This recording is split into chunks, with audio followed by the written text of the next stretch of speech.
Good morning po, good afternoon, good evening. Welcome sa channel ko po, Tito News Vlogs. I hope nasa mabuti po kayong kalagayan mga kababayan ko. Today is Thursday, gabi dyan mga kababayan ko. Ito, panglihis ng issue, pang-divert ng issue mga kababayan ko. Diba, meron isang artista na Viva Max, actress mga kababayan ko. Kasi in-interview siya ni Tito Bray ba yun? Tito Bray ba yun? Yung vocal, yung kalbo mga kababayan ko.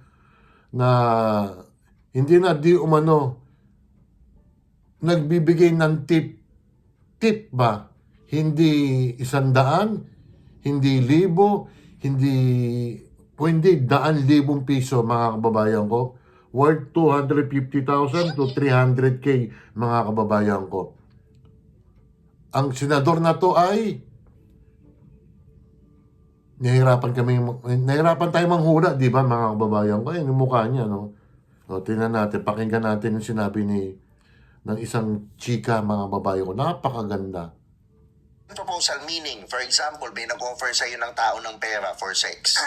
Oo po, meron. Maganda Meron, yung babae. Dami. Madami. Anong pinakamadami? Ay, si Bryce. Businessman o politiko? Hala, politiko. Ayan. Wala. Senado. Senator. Grabe. Okay. Si Senator. Magkano ino-offer ni Senator? Ano pa lang. Tip pa lang, paldo na. Grabe. Tip pa lang, paldo. O, tip pa lang, paldo na. O, saan nanggaling yung pera niyan? 250,000 to 300,000 pesos mga babayan ko. Yung anak niya, manang-mana. Aba, sa Las Vegas, gumastos ng 7 million pesos sa 2 gabi o 3 gabi. Yan ba magiging vice president natin mga babayan ko? Na tandem Hontiveros at saka Rapi Tulfo. May possibilityng manalo si Rapi kasi, sorry for the word, sorry po yung mga boboto sa kanya. Maraming konting tulong lang, iboboto ng mga kababayan ko. Sigurado ako si Sara Duterte, baka she might be our next president. Ang BP niya dapat either si Robin Padilla or si Marcoleta. Pero Hontiveros sa Tulfo, malabo yan. Si Tulfo may pag-asa pero tingnan mo senador ng bayan, parang tinatolerate pa natin. Yung iba And then, nagsalita yung kapatid niya, si Ramon Tulfo. Idol ko naman si Ramon Tulfo Tama nga naman mga babae ko. Ang sabi ni Ramon Tulfo, okay lang yun. At least ng babae, hindi na lalaki. O, ganun na nangyari. Parang kultura na natin mga babae ko, yung mga politiko natin na may mga kabit Ituloy pa natin Magkano mag-tip si Senator? Abot ng 250 to 300. 250 to 300. Wala pang nangyayari to. Wala pa. Sus, wala pa ba? Ganun Mas lang sila, mataas yun. Grabe no. Opo. Napaka-generous pala nila, no? Kasi galing sa tax. Oo nga, mga galing Kakapal nga ng tax, mukha mas lalo eh. Si Kita mo nag-hearing sa Senado. Nandun ba sila sa listahan na to? wala siya. Wala. Sige. Wala sa listahan. Wala siya. Nandun sa hearing, yung mga nag-offer. Nandun. Nandun. May itsura yung babae. Nako, okay. Ito na lang, final. Yung nandun sa hearing na Senator, bigyan mo ko initials lang. Hala, sobrang dali kasi. May Y. Why? Rapi nga. First letter. First name. R. R. R ang first name, di ba? Opo. Last letter ng last name. F na lang. Ha? F. F ang F. last name. Opo. Yun ang last letter, yung elf? Hindi. Second, pangalawa. Pangalawa. Pangalawang Yung RF, Robin Padilla. Rapi Tulfo yan. Diyos ko. Wala bang magpapay ng ethics complaint? Hulaan nila kung sino yung RF mga kababayan ko. Napakahirap hulaan nga yan yung mukha nyo si Idol Grabe, no? letter ng last name. Apa. Isang proposal meaning, for example, may nag-offer sa'yo ng tao ng pera for sex. Opo, meron. Meron, madami. Grabe, no? Ang tindi mga kababayan ko, no? Pera ng taong bayan, pinambabayad lang sa, alam mo na, yung mga pantasan nila mga kababayan ko, hindi na makontento sa isa, hindi isa na ako yung nagmamarinis, talagang marinis ako. Kasi kung mangbababae ka, napakagastos mga kababayan ko. Tingnan mo, ang tip ni itong si RF na to, 250,000 pesos to 300,000 pesos. Wala pang beng-bang nyo mga kababayan ko. Eh kung may beng-bang lalo, aba, baka kalahating milyon yan. Napakagaranti itong senador na ito mga kababayan ko. Yan ang mga binoboto nyo natin. Okay, hindi ko binoto yung lukulukong yan eh. Kasi alam ko, gagamitin lang niya yung kasikatan niya, yung sikat siya sa YouTube, yung mga tinutulungan niya. O sino ngayon magreklamo kay Rapi Tulfo na gumagastos ng 250,000 to 300,000 pang-tip lang sa isang chika mga kababayan ko, sa isang chicks mga titos, mga titas. Ano, matutulog na lang ba tayo? Yung iba dyan na may nag-file ng complaint na si Senador Ronald Bato de la Rosa, hindi na pumapasok. Alam naman natin ang situation ni Senador Bato. Di ba? May warrant of arrest na anytime pwede siyang kidnapin na naman. Nakatulad ng ginawa kay Pangulong Duterte. Tapos itong panakip butas na to, panakip issue, deny diversion, pero hindi nyo kami mauuto kayong gobyerno kayo.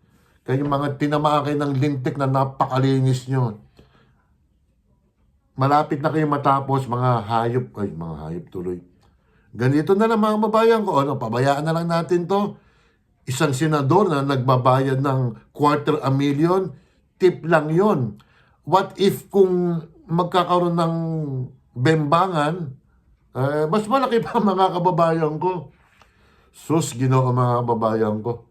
O may isang topic pa tayo ha. Medyo maiksi lang ha. Kasi itong, grabe no, senador no, napakayaman no. Sasabihin niya, pero ako naman to eh. Kita ko to sa YouTube eh. Kasi malaki kita sa YouTube nitong senador na itong mga kababayan ko. Itong may ibang topic pa tayo ha. Sandali lang. Second topic natin mga kababayan ko. Ito. Sobrang lungkot po ni PBBM dahil sa nangyayaring korupsyon sa ating bansa. Ayon sa kanya, pinabayaan umano ang mga proyekto katulad ng flood control projects na naging dahilan sa lantarang korupsyon sa pamahalaan, mga kababayan ko. Sagutin mo, Pangulong Marcos, yung pinagtatanong mo, kung paano tayo nagkaganito. Dahil pinabayaan mga kababayan ko na ang sabi niya, and what we can do is to find out how this happened. Who the people that are involved, make them answerable for their wrongdoing and fix the structure. Ano mo kung pwede na ako magmura mga kababayan ko? Kasi matindi ko po magmura. Nako, kung baka sa Olympics ako'y gold medalist sa pagmumura. Pero hindi ko gagawin yon. Dahil doon sa mga nanonood dito, mga kaibigan ko, at may mga nanonood akong kamag-anak, nanonood sila, mga babayan ko, hindi ako magmumura. Ganito na lang, Pangulong Marcos. Pinasok mo yan bilang Pangulo. Ano ang ginawa mo sa 3 taon? Ikaw ang pumipirma ng budget. Ibig sabihin, talagang mahina kang Pangulo. Incompetent ka. Tapos, iba pa mga sinisisi mo. Tapos, naguhugas kamay ka na wala kang kinalaman? Tanong lang, wala ka bang kinalaman talaga dito sa nangyayaring flood control issue na to? Sinabi mo yun 2024 ata yun eh, na 5,500 flood control projects. Ano ang nangyari? Sino bang manadagot talaga rito? Ang manadagot, ikaw. Kasi ikaw ang leader namin eh. Ikaw ang Pangulo ng Pilipinas. Paiyak-iyak ka pa. Tinamaan ka ng magaling. Although, salamat din sa yon, nakapagsalita kami ng ganito kasi galit na ang tao, mga kababayan ko. At any rate, may mga kakampi ka naman. Yung, sige, mga Marcos loyalists. Yung mga Pinklawan, yung mga Dilawan dyan, yung mga political analyst dyan na nahulihan dati ng AK-47 na pag si Sara Duterte raw ang magiging Pangulo, wala. Babaksak daw. Yung isang spokesperson mo na si Auntie Claire na nagsalita lang si BP Sara na handa siya maging Pangulo kung sakali man bumaba ka, hindi ka man bababa eh. Oh.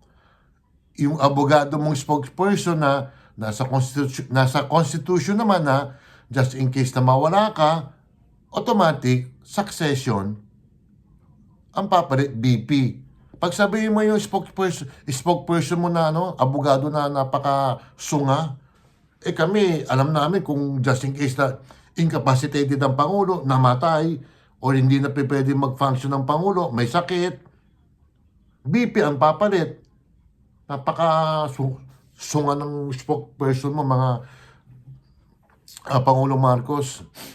Ngayon, paiyak-iyak ka pa, nagtataka ka pa. Sagutin mo ang tanong mo. Halos trilyong piso ang nakurakot. Kung sa ibang bansa yan, naku. Ngayon lang mga babayan, ay, sandali lang, sige, magsa-shoutout tayo kahit tagalan natin to.